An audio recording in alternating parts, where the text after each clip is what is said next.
కానీ గతంలో గూడా చాలా సందర్భాల్లో నారా లోకేష్ గారు ఏదైతే ఈ యువగళం పాదయాత్ర సందర్భంలో రాష్ట్ర వ్యాప్తంగా చాలా మందికి ఈ విధంగా ఆ అసైన్డ్ భూములు గానివ్వండి, అవి ఏ భూములైనా సరే, హ్మ్. వాళ్ళు ఆ భూముల్లో ఎంతకాలంగా ఉంటున్నారు, వాళ్ళకవి ఇస్తామని జెప్పేసి అప్పుడు హామీ ఇచ్చారు.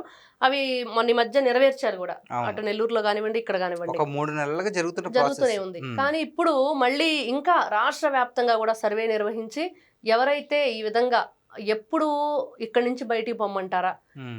ఏ క్షణాన మనం రోడ్డు మీద పడతామా?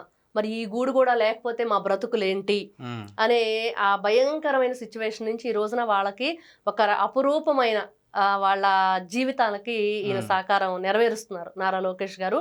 నిజంగా ఏ విధంగా మనం ఆయన గురించి అనుకోవాలి? ఇంత గొప్పగా ఆలోచించడానికి కారణం ఏంటి అంటే హ్మ్. ఒక పెంపకం.